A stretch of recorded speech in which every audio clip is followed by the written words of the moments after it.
Olá, apaixonados por pets, sejam bem-vindos ao podcast MVET, o seu podcast sobre saúde e bem-estar animal. E no episódio de hoje, nós temos a honra de receber um convidado mais que especial.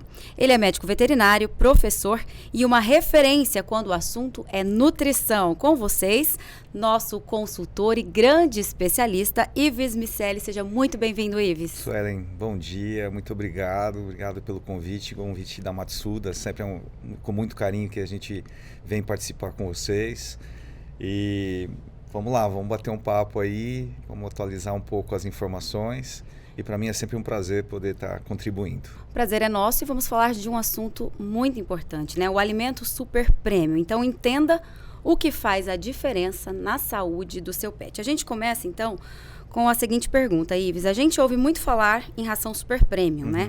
Premium, standard, mas para o tutor que está nos acompanhando, qual a principal diferença entre essas categorias e o que faz um alimento ser classificado como super premium de verdade?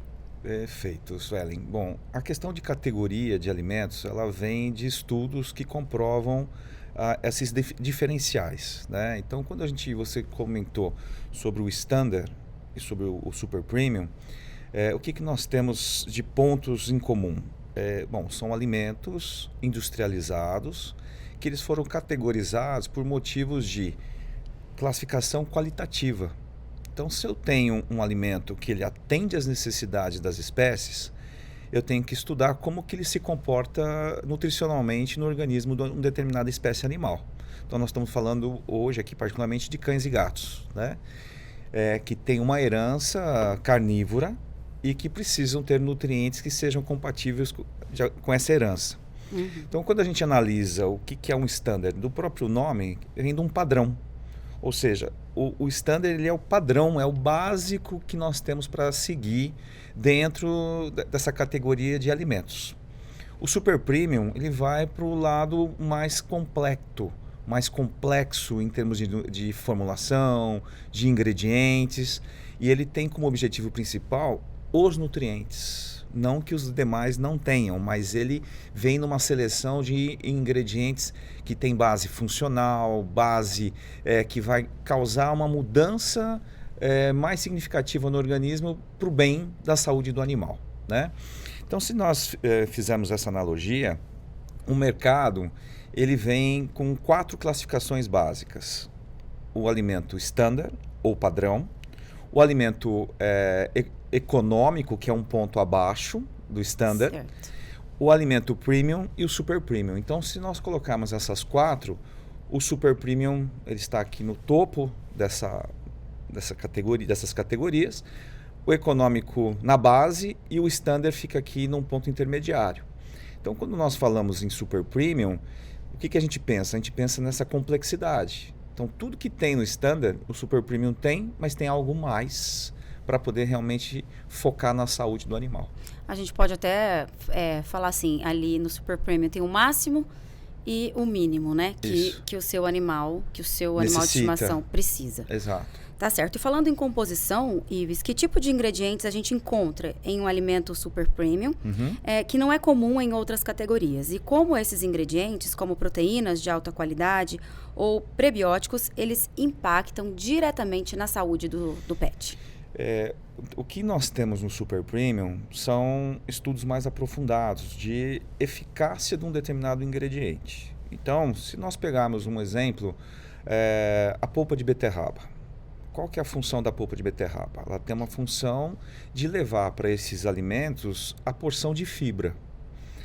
Quando eu estudo a polpa de beterraba, eu percebo que ela tem 2 porções. Ela tem uma porção que fermenta e uma porção que não fermenta. Ou seja, o organismo precisa de uma certa fermentação para a saúde do trato digestório e precisa de uma outra porção que não vai fermentar, que é só para fazer a limpeza. Então, se nós analisarmos linha econômica, linha standard, raramente nós encontraremos a polpa de beterraba na formulação. Quando a gente pega o alimento de premium para super premium, fica mais fácil encontrar, porque ela tem um valor que agrega ao produto de modo nutricional muito bom para a saúde, tanto no quesito de prevenção quanto, se for necessário, até mesmo para um determinado tratamento. Se nós analisarmos outros ingredientes, como o exemplo da condroitina, glucosamina, que a gente observa principalmente em alimentos super premium para animais de grande porte, porte gigante, a gente percebe que lá no standard e no econômico nós não vamos encontrar. Porque você tem valor na parte econômica do produto que não comporta você ter um ingrediente desse. E aí a nutrição super premium, ela tem como principal objetivo a prevenção de problemas de saúde. Não que um alimento standard, um econômico, não possa fazer isso. Se ele for bem elaborado, uma fórmula adequada para a espécie, conforme a gente comentou, ele vai ter uma função de ajudar, mas ele não vai ter a concentração de ingredientes ou nutrientes adequada para essa função, né? Então, que analogia a gente pode fazer? Eu posso ter ali um ingrediente que para um alimento standard, ele está apenas como ingrediente. Ele não tem função. Ele vai completar uma fórmula dentro de uma formulação de necessidade, de saciedade, nutricional. Quando eu vou para um super premium, eu já vou ter nessa formulação um nível que ele vai ter uma função. Então, um exemplo. O gato precisa de taurina, porque a falta de taurina no metabolismo do gato ela pode gerar problemas de saúde, como cegueira, problemas cardíacos, filhotes não desenvolvem. E o cão, a taurina não é um nutriente que ele precisa receber como o gato precisa. Então, para o gato, a taurina vai ter uma ação essencial e vai ter uma função específica, ou várias. Para o cão, pode ter na fórmula, mas ele não é essencial para ele, mas Entendi. pode ser funcional, tá?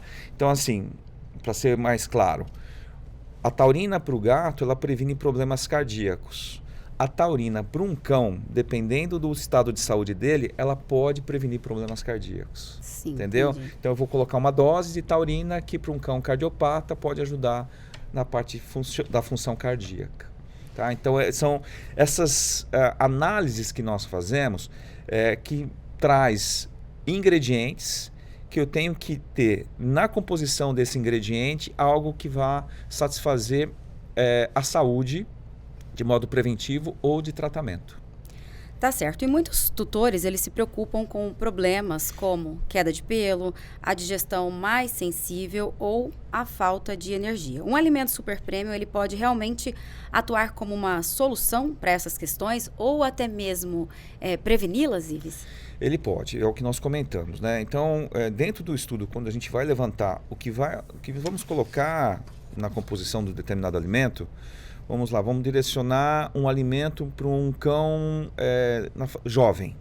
O que esse cão jovem precisa? Ele precisa de proteína, precisa de carboidrato e gordura para ele poder ter a base energética. E aí o cão jovem, qual o porte dele? Ele é raça pequena, é porte pequeno, porte médio, grande ou gigante? Então, essa análise que eu faço vai determinar o perfil nutricional que eu vou desenhar para esse indivíduo. Então, se eu tenho ali as características, que é um animal jovem, um animal que gosta de fazer atividade física, um animal que não tem tendência a engordar, então tudo isso eu vou selecionando para a hora que eu for desenhar essa fórmula eu tenha as informações mais direcionadas para colocar.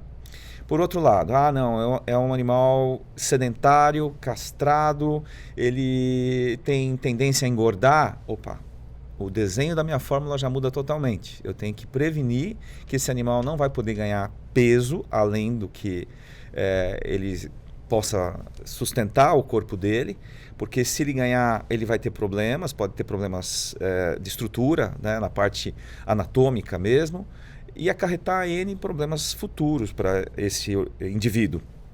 Então, nesse desenho de fórmula, essa análise do indivíduo ela é extremamente importante. Então, nós trabalhamos junto à pesquisa, onde isso vai sendo direcionado e selecionando os ingredientes para a composição. Bom, o preço de um alimento super premium, ele pode parecer alto, mas, na sua experiência, Ives, o custo-benefício realmente compensa? Em que ponto o tutor pode economizar, por exemplo, em visitas ao médico veterinário, quando ele escolhe essa ração, esse alimento, né, que tem uma qualidade muito superior? Sim. Olha, Suelen, nas últimas 4 décadas, a gente pode dizer que a pesquisa nutricional ela evoluiu muito, tanto para cães e gatos. Eu posso até afirmar que para gatos houve uma evolução até um pouco mais significativa, por quê? Há 50 anos a gente não tinha praticamente informações como que funcionava o organismo de um gato. E hoje nós temos estudos aprofundados, temos colegas que são especialistas em medicina felina, que trabalham somente com gatos. E isso trouxe para a gente muita luz nessa visão científica, né? Para a gente entender mais o que o gato precisa, como que a gente maneja a alimentação de um gato e tudo mais. Então, quando a gente fala em custo-benefício, nós vamos pensar que hoje, o ser humano, nós estamos vivendo mais tempo, né? A média de vida nossa, de humanos, nós aumentamos Sim. a expectativa de vida. Isso se dá para vários fatores também, a própria medicina, os estudos, né? A ciência trazendo aí benefícios para a saúde. E na medicina veterinária, a gente vai nessa analogia. Então, se eu tenho estudos de uma determinada espécie animal, eu consigo aprofundar que os nutrientes, sendo compatíveis, eles vão auxiliar a melhorar e a manter essa saúde íntegra. E aí, quando você me faz a pergunta se traz benefícios, muitos benefícios. Isso é comprovado técnica e cientificamente. E na própria residência, os tutores, os proprietários conseguem identificar isso também. Então, a média de vida de um gato há 4, 5 décadas era de 5 anos. Tá? Então, imagina você ter um gato que ele vivia com você em média 5 anos. Por quê? Ele não era castrado. Ele não tinha uma alimentação adequada para ele, de acordo com a faixa etária. Ele saía mais da residência, tinha acidentes, pegava doenças com mais facilidade. E aí essa conscientização em relação à saúde pública e as melhorias para a saúde do animal, isso foi fazendo com que essa longevidade veio a aumentar. Então hoje, a média de vida de um gato, ela passou de 10 anos. Então assim, de 50 anos lá atrás, a gente tinha 5 anos de vida. Hoje um gato, a média dele vai de 12, 13, 14 anos. Nós temos relatos de gato com quase 30 anos de vida. Então imagina um animal que vivia somente 5 anos em média e hoje está chegando a 30 anos. E então, se for pensar em muito pouco tempo essa evolução. Pouquíssimo, né? Tempo, nós estamos falando em 4, 5 décadas, né? E aí o dono, ele quer o quê? Ele quer ter um animal que acompanhe a vida dele. Sim. Ainda mais se eu estou chegando também no meu terço final da minha vida, eu estou indo para mais de 60, 70 anos de vida, eu sei que esse animal vai viver comigo até o final da minha vida. É um companheiro. É um companheiro, né?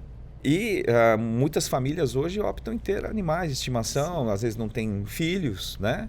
É um novo formato social, um novo formato dessa questão de você ter um animal para ele te acompanhar pela vida. E aí o que acontece? Se eu falar em custo-benefício, é excelente o custo-benefício de utilizar um alimento super premium, porque eu consigo oferecer uma dieta adequada com nutrientes que vão mantendo a saúde e eu só vou fazer mudanças se houver necessidade. Ele é filhote, vai passar para a fase adulta, eu mudo. É adulto, ele está ficando velho, eu mudo. É adulto, castrei e eu preciso mudar, porque senão ele vai ganhar peso, vai ter problemas de saúde se eu não mudar a dieta. São essas as mudanças. Então, assim, a quantidade em gramas que você oferece para um animal por refeição dia, ela chega a ser 30% a 40% mais baixo do que um alimento standard. Então, assim, se eu tenho que dar 300, 400 gramas de um alimento para um cão, vamos colocar um cão de porte médio, para satisfazê-lo com um alimento standard, com um alimento super premium eu não chego a 200 gramas por dia para esse animal. Então eu vou reduzir muito a quantidade, só que assim, eu tenho nutrientes mais disponíveis para essa assimilação. Ou seja, nós passamos a falar em digestibilidade. O que é digestibilidade? Eu ofereço um alimento, eu estudei que aquele alimento ele tem um percentual de digestão para aquele animal, para aquela espécie animal. Então vamos supor, um super premium ele tem acima de 80% de digestibilidade. O que significa isso? Para cada 100 gramas que eu ofereço, o organismo vai absorver acima de 80% daqueles 100 gramas que eu estou dando. Tá? Se eu pegar um standard, não chega a 70%. Então, essa diferença em percentual de absorção é o que eu vou conseguir reduzir a dose e, ao mesmo tempo, esses nutrientes são mais fáceis de serem digeridos. Então, aí vai o meu custo-benefício. Eu vou reduzir quantidade e vou manter uma saúde mais íntegra. Agora, a questão de ir à consulta de um médico veterinário, isso eu sempre peço para que seja feito com constância, independente do perfil nutricional que o animal venha receber. Claro que se eu estou oferecendo uma dieta com menor qualidade, menor níveis nutricionais, eu tenho que levar em mais vezes, porque ele fica mais suscetível a problemas de saúde. E muitas vezes complementar com vitaminas, né? Suplementação. Suplementar. Né? Então, quando você oferece um alimento mais completo, mais digestível, que é o caso do Super Premium, você reduz a quantidade, você aumenta a digestão desses nutrientes e a saúde entra num ponto de equilíbrio com mais facilidade. Então aí está aí o resultado do custo-benefício. Na linguagem popular, compensa e compensa muito. Compensa né? bastante. Com certeza. Falando sobre as diferenças, as diferentes fases da vida, né, Ives? Quais são as necessidades nutricionais de um filhote, de um adulto e de um pet castrado? Você já falou um pouquinho que tem as diferenças e que tem que fazer a troca, né, do alimento. E como a linha Super Premium, como a nossa linha M-Line, atende às necessidades de forma específica? Se nós analisarmos, né, um filhote, ele nasceu, ele está com o organismo ali explodindo para o crescimento total dele. Então, o que ele está fazendo? Ele está tendo um gasto de energia acima de uma média, se a gente for comparar ele com um adulto. Porque o adulto já passou por isso, já teve essa explosão e agora já estabilizou. Então, esse filhote, se nós compararmos com um adulto, ele precisa de teores de ingredientes e nutrientes, que é o foco, maiores ou mais digestíveis do que um indivíduo adulto. Por quê? O filhote, o trato digestório dele ainda está em adaptação. Ele ainda está aprendendo a receber esses nutrientes, a metabolizar, a utilizar, e vai tendo ali alguns que vão para a reserva e outros, por ser um filhote, o gasto é constante, como exemplo das proteínas. Então, se eu falar em proteína, um teor de proteína para um filhote, ele tem um percentual acima se eu comparar com uma dieta de um animal adulto. Tá? Então, vamos dar um exemplo. A média para um cão adulto em manutenção do teor proteico está em torno de 25% de proteína na matéria seca. Isso equivale a mais ou menos 250 gramas por quilo. Mais ou menos um cálculo de 25%. Tá? Se eu for mudar, comparar com o filhote, está na faixa de 30, 32, mais ou menos. Ou seja, eu tenho 5 a 6% de diferença de proteína mais elevada para um alimento para filhote quando eu comparo com um de adulto. Ok? Isso vai trazer o quê? O que representa? Que esse nível proteico ele tem que cobrir esse momento de desenvolvimento do filhote. Porque ele está ali naquela explosão, conforme a gente comentou. Se eu pegar o teor de gordura, um filhote ele gasta mais energia. E a gordura é um nutriente que ajuda muito nesse gasto energético. Se a gente analisar o perfil do cão, é um dos nutrientes essenciais para ele. Então, se eu comparar a gordura de um cão filhote com um cão adulto, o alimento de filhote tem mais gordura do que o de adulto. Já por um outro lado, a espécie canina apresenta uma sensibilidade em digerir carboidratos. Então, o alimento de filhote, eu tenho que trazer um carboidrato mais baixo quando eu comparo com um alimento de adulto. Porque o adulto já aprendeu a digerir um carboidrato. O filhote ainda não, por ele ter a herança carnívora. Então, eu ponho menos carboidrato aqui, ponho mais gordura e mais proteína. Aqui eu posso colocar um carboidrato um pouco mais alto, uma gordura média e uma proteína média. Então, aqui, fazendo essa analogia, tá? Se a gente for analisar com gato filhote, gato adulto, vai semelhante ao de cão. Só que o gato adulto, ele precisa de mais proteína e mais gordura do que o cão adulto. Então, muitas vezes você vai ouvir, eu tenho cão e gato. Então, quando eu coloco o alimento de gato, o cão prefere o alimento do gato do que o dele. Por quê? Porque o alimento do gato ele traz um atrativo maior por essas necessidades fisiológicas. Tá?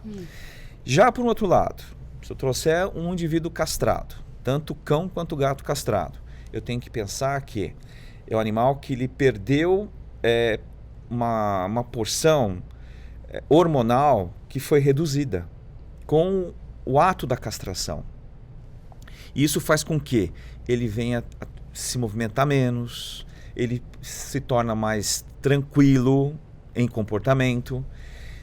Normalmente ele acaba ficando em espaços mais confinados, animais que vivem em apartamento. Então tudo isso eu tenho que analisar.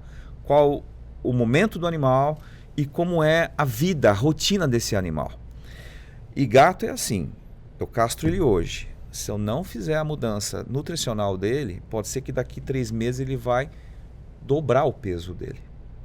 Então imagina um animal pesando hoje 3 quilos, daqui 3 meses ele está chegando a quase 6. Né? Imagina nós, seres humanos, pesando 70, daqui 3 meses pesando 100. É muita coisa, né? Entendeu? Então assim, em pouco tempo o gato ele ganha muito peso. Então isso vai acarretar problemas de saúde para ele, né? O cão ganha, mas não vai nessa velocidade que o gato vai, tá? E aí o que nós temos que pensar? Eu castrei, aquele teor de gordura eu vou ter que reduzir. Mas eu preciso reduzir proteína? Não, porque a proteína ela vai ser utilizada como base de energia para esse organismo. E a proteína ela fica em estoque, mas é pouquíssimo o percentual que fica. Ele gasta. Né? Para ele digerir uma proteína, ele gasta energia no processo da digestão. Então eu posso fazer uma fórmula onde eu coloco mais proteína, menos gordura e vou reduzir o carboidrato também, porque esse carboidrato vai transformar em gordura lá na frente. Tá? Então assim, é um quebra-cabeça. Você tem que ir juntando as peças e analisando aquele indivíduo, onde que eu vou mexer. É castrado? Sim. Então vamos reduzir energia, mas qual base de energia que eu vou reduzir? Qualquer uma? Não, a gordura. Eu tenho que levar uma para compensar essa gordura que eu baixei. Eu levo a proteína, por ser carnívoro. Vamos fazer uma analogia com o humano? Se nós, humanos, fosse consumir carboidrato, a gente consegue consumir até 2/3 da nossa dieta proveniente de carboidrato. Lógico que a gente não sabe com o tempo o que isso vai acarretar no organismo humano, né? Diabetes, né? Outras situações. Mas nós temos como digerir esse nível de carboidrato. O cão e o gato não. Eles não têm amilase, que é uma enzima que digere o amido a nível salivar. Então isso já é um ponto negativo no processo da digestão de amidos para cães e gatos. E aí ele tem amilase sendo produzida a nível pancreático e a nível intestinal. Só que ela vai muito baixa em atividade a vida toda desses animais. Então por isso que eu tenho que fazer essa redução para compensar o teor e evitar o sobrepeso na castração. Então assim, nós estamos falando em 3 perfis totalmente distintos de dieta. Um mais energético para o filhote, um de nível médio, que é para um animal adulto, e um com energia reduzida, que é para o castrado evitar sobrepeso. Então esse eu preciso fazer desenvolver, que é o filhote, esse eu só tenho que mantê-lo, e aqui eu vou reduzir para não engordar ganhar tanto peso. Tá certo. Agora, para a gente finalizar, para quem já começou a dar um alimento de alta qualidade ou está pensando em mudar, quais são os primeiros sinais que o tutor pode notar na saúde, na aparência do pet? Estamos falando de pelos mais brilhantes, de mais energias e de fezes mais firmes também. Você percebe que são vários pontos que o proprietário consegue analisar, né? Pela digestibilidade, os nutrientes que estão lá disponíveis, eles vão ser convertidos no organismo com mais facilidade. Ou seja, se é para melhora de pelagem, teremos nutrientes direcionados para isso. Se é para diminuir o volume fecal, a digestibilidade já automaticamente... E tem mais uma coisa, o cheiro também do xixi, né? Sim, sim. Tanto do odor das fezes quanto do odor da urina, né? É que assim, a questão do odor da urina, às vezes ela pode ainda se manter mais elevada se o perfil dessa dieta tiver níveis de ingredientes de origem animal em maior concentração, tá? Mas não isso é necessário para a questão fecal, porque tem todo um sistema no trato digestório que vai digerir essa matéria-prima em melhor possibilidade. Ou seja, essa matéria-prima, na verdade, esse alimento, na hora que ele chegar no intestino, ele vai permanecer menos tempo lá. Ele vai ser mais fácil na digestão. E o que causa o odor é o tempo de fermentação que esse alimento fica na porção colônica do intestino. E aí ele começa a puxar água, ele começa a ter uma fermentação secundária, que aí o organismo, o que ele faz? Opa, isso aqui está se tornando um corpo estranho aqui, eu tenho que colocar para fora. Ele não absorve e solta, libera a água da célula para soltar. Então aumenta o volume das fezes e aumenta o odor também. Tá? E já a urina, no quesito de um super premium, principalmente para gatos, a gente tem que estimular. Ou seja, existem técnicas que você adiciona, naturais na formulação, para que a gente consiga fazer também que o alimento para o gato, mesmo sendo mais digestível, vai fazer com que ele venha a produzir mais quantidade de urina. Tá? Então isso vai, quer dizer, mais quantidade assim, vai diminuir a concentração da urina, principalmente a nível de bexiga, para evitar problemas no trato urinário. Tá certo. E para todos os tutores que estão nos acompanhando, que tratam seus pets como filhos, a gente sabe que é uma crescente, né? Cada vez mais, quando você traz um animal para tua casa, é para ser como se fosse um filho mesmo. Qual é a sua mensagem sobre a importância de investir em uma nutrição de excelência para garantir uma vida longa e feliz para os pets? Você sabe que você está me trazendo uma memória recente, né?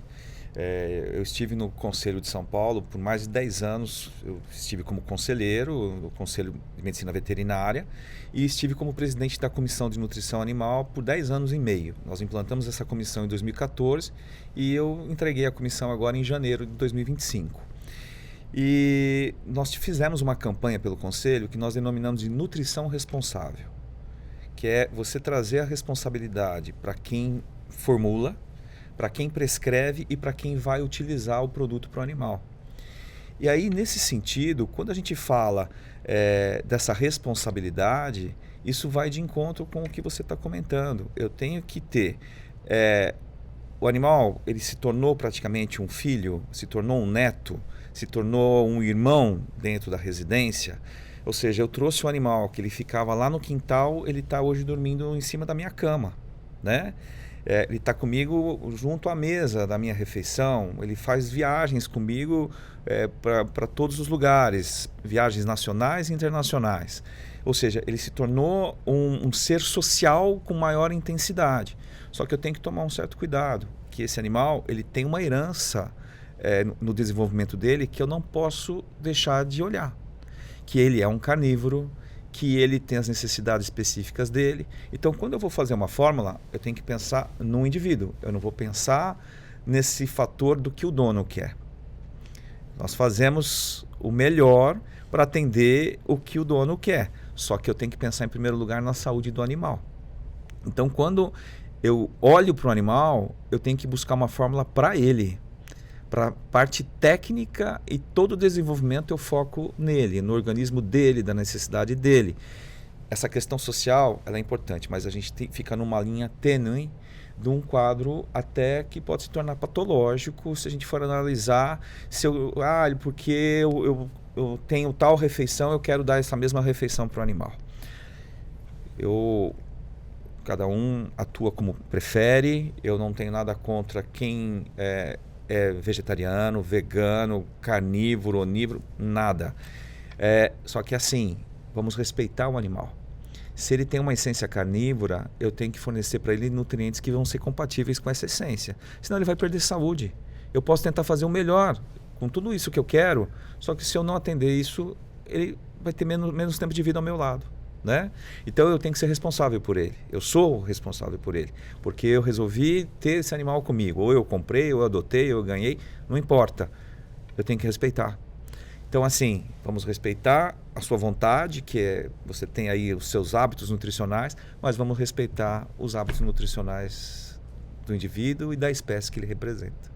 Tá? Com certeza. E foi muito bacana esse nosso bate-papo, esse assunto muito importante. Você que nos acompanha, se tem alguma dúvida, tem alguma pergunta, entre em contato com a nossa equipe. Pode deixar também sua dúvida nos comentários. E muito obrigada, Iris, pela sua participação, por essas informações tão importantes que você trouxe para a gente hoje. Eu que agradeço, fico à disposição e agradeço toda a equipe aí de suporte também para a gente estar fazendo esse bate-papo hoje.